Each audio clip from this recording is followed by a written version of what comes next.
सुप्रभात मेरे प्यारे छात्रों। ZB झिकरिया English high school Nala Sopara में आप लोगों का हार्दिक स्वागत है। बच्चों, हमने ऑफलाइन लेक्चर में शब्द संपदा पाठ के बारे में थोड़ी जानकारी हासिल की थी। आज हम उसका प्रश्नोत्तर देखेंगे। हिंदी शब्द संपदा स्वाध्याय। जो प्रश्न जो है उपस्थित हुए हैं वो ये है। प्रश्न पहला, 3-4 वाक्यों में उत्तर लिखो। यानी आपको 2, 3 और 4 वाक्य में उत्तर लिखना है। भाषा का क्या अर्थ है, इसके कारण क्या हुआ है? उत्तर है, भाषा का अर्थ है सार्थक शब्दों का व्यवस्थित क्रमबद्ध संयोजन। भाषा के कारण दुनिया की सभी ज्ञान भाषाओं का विकास हुआ है और भाषा के कारण ही मनुष्य संस्कृति की प्रगति भी हुई है। दूसरा, भाषा समृद्धि कैसे होती है? यानी भाषा समृद्ध कैसे होती है, यानी भाषा को समृद्धि कैसे प्राप्त होती है? उसका आंसर ये है, कुछ भाषाओं के शब्द किसी भी अन्य भाषा से मित्रता कर लेते हैं। वे किसी भी भाषा में जाकर अपने लिए जगह बना ही लेते हैं। शब्दों के इस प्रकार बाहर जाने और अन्य अनेक भाषाओं के शब्दों के आने से हमारी भाषा समृद्ध होती है। कुछ भाषा के शब्द किसी भी अन्य भाषा से मित्रता कर लेते हैं और उनके शब्द अपने इसमें ला देते हैं, तो भी भाषा इस प्रकार जो है लेन देन से क्या बन जाती है? समृद्ध बन जाती है, परिपक्व बन जाती है, बड़ी बन जाती है। ठीक है बच्चों, है ना? आगे का प्रश्न देखिए।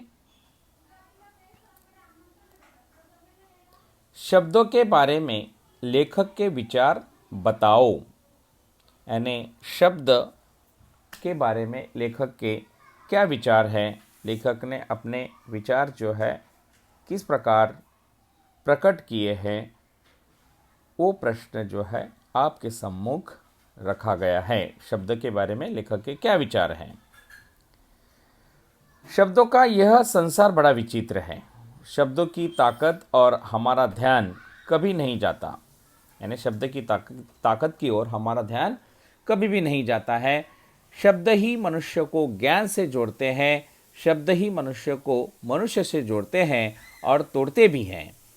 कुछ भी शब्द मनुष्य को, यानी कुछ शब्द जो है मनुष्य को हंसाते हैं और कुछ शब्द जो है मनुष्य को व्यथित भी करते हैं, दुख भी पहुंचाते हैं। यानी शब्द जो है मनुष्य को खुशी, दुख, ऐसी भावनाएं जो है उत्पन्न कराते हैं। प्रश्न तीसरा, भाषा के समृद्धि के कारण लिखो। भाषा किस प्रकार समृद्ध होती, उसके कौन से कारण हैं? कुछ भाषाओं के शब्द किसी भी अन्य भाषा से मित्रता कर लेते हैं। कुछ शब्द बड़े बिंदास होते हैं, वे किसी भी भाषा में जाकर अपने लिए जगह बना लेते हैं। शब्दों के इस प्रकार बाहर जाने और अन्य अनेक भाषाओं के शब्दों के आने से भाषा समृद्ध होती है। इसके पहले का जो प्रश्न हमने पढ़ा था वो यही बताता है। ठीक है, आगे देखिए। वाचन संस्कृति बढ़ाने से होने वाले लाभ लिखो। वाचन संस्कृति यानी मैं बार बार आप लोगों को बोलता हूँ, पढ़ना चाहिए, हर रोज पढ़ना चाहिए। उसके क्या लाभ हैं? वाचन संस्कृति बढ़ाने से शब्द संपदा बढ़ती है, यानी वोकैबुलरी आप लोगों की बढ़ जाती है। कम से कम शब्दों में अर्थपूर्ण बोलना और लिखना, यह कला वाचन संस्कृति बढ़ाने से ही साध्य हो सकती है। यानी कम शब्दों में ज़्यादा से ज़्यादा बात करना, ये एक महत्वपूर्ण अंग है। नीचे दिए गए वाक्य पढ़ो और उपयुक्त शब्द उचित जगह पर लिखो। प्रश्न पहला, लक्ष्मी डैश यहाँ से 10 डैश दूरी पर है। क्या? लक्ष्मी मील यहाँ से, लक्ष्मी मील यहाँ से 10 मील दूरी पर है। यानी जहाँ पे रिक्त स्थान है वहाँ पर मील और मील, यानी यहाँ पर पहला मील यानी कारखाना के तौर पे इस्तेमाल करते हैं जो ह्रस्व है, और दूसरा मील हमें किलोमीटर दर्शाता है, यानी डिस्टेंस दर्शाता है ना। प्रश्न दूसरा, छोड़ दूंगा डैश छोड़ दूंगा पर डैश नहीं छोड़ूंगा। यहाँ पे प्राण छोड़ दूंगा पर प्रण नहीं छोड़ूंगा। प्राण यानी जीव और प्रण मतलब निश्चय। तीसरा, डैश को देखकर रुचि का डैश पड़ी, यानी यहाँ पे हंस और हंस, यहाँ पे हंस को देखकर, हंस यानी पक्षी का नाम है, हंस को देखकर रुचि का हंस पड़ी, हंसना। यहाँ पर आप देखते हैं हंस, हंस का मतलब है एक पंछी, है ना, स्वान। और दूसरा जो ह के ऊपर चंद्र बिंदी है, हंस, वहाँ पे हंसना ये अर्थ से प्रकट होता है। खाली चंद्र बिंदी और बिंदी में फर्क है, और दोनों का अंतर देखिए, शब्दों का पूरा डिफरेंट दिखाई देता है, अर्थ पूर्ण बदल जाता है। चौथा, शब्द डैश में डैश शब्द मिलता है। यहाँ पे कोश यानी षटकोण का श है और दूसरा कोश, है ना। तो यहाँ पे उचित जगह पे उचित शब्द कौन सा भरेंगे आप लोग? शब्दकोश में कोश शब्द मिलता है, यानी शब्दकोश में कोश शब्द मिलता है। तो इस प्रकार जो है पहले में कोश और दूसरे में कोश। पांचवा, डैश रात डैश दुखियों की सेवा करना सभी का कर्तव्य है।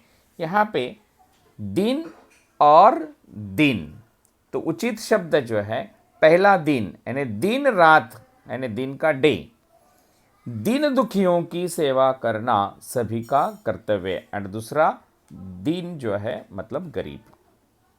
छठा, नदी के डैश का डैश जल समेटा नहीं जाता, यानी यहाँ पे नदी के, यानी यहाँ पे दो आप लोगों को पर्याय दिए गए हैं। तो पहला, नदी के कुल, नदी के कुल का कुल जल